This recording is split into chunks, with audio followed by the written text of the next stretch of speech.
Today we're going to be changing out a post-Glover Mark V line isolation monitor.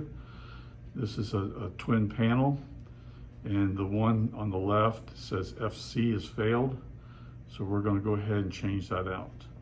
Now you notice the panel has a hinge on the left-hand side, so we just have to take the screws that's out around the front and it will hinge out, giving access to the line isolation monitor.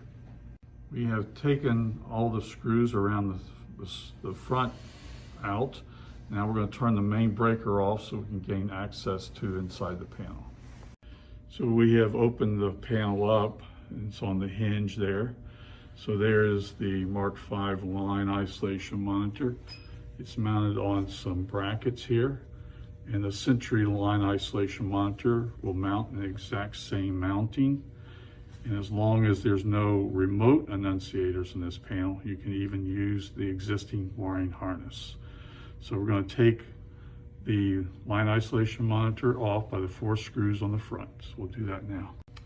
So we've removed the Mark V line isolation monitor and mounted the Sentry LIM in the same exact mounting location.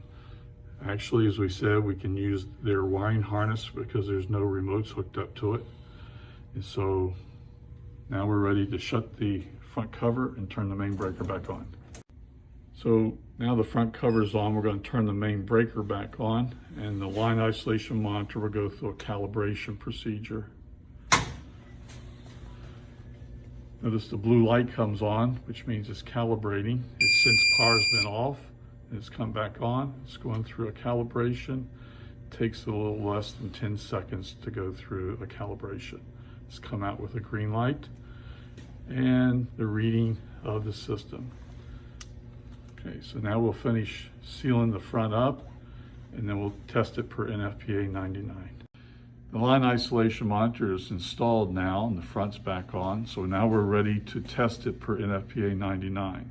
The NFPA 99 code says the line isolation monitor will not alarm at 3.7, but it has to at 5 milliamp. So we're going to test it per NFPA 99, and so what we did is we're going to plug into an electrical outlet that's being served by the panel, and we have our test box here.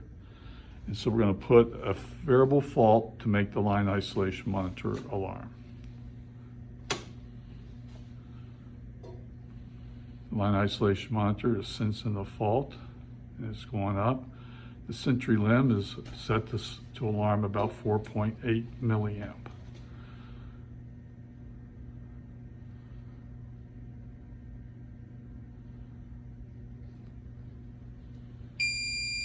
Now it is alarmed, and then we're going to test it to make sure that it's alarmed at 4.8. You can silence the line isolation monitor by pushing the silence switch, and it will silence it. So we tested on one leg, now we'll go over to the other leg.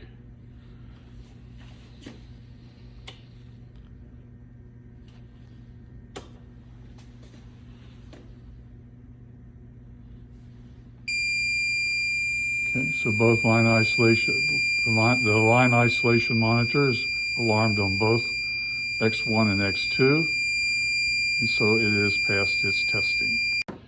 So part of the test that we just did was the tripping of the line isolation monitor. Also, once a year, since the line isolation monitor tests itself daily, you also have a self-test you're supposed to perform. So you push the self-test button, it will go through a calibration. Once it passes all test points, it comes out with the safe light on and whatever the system's leakage is. So it doesn't take but about 10 seconds to do the test.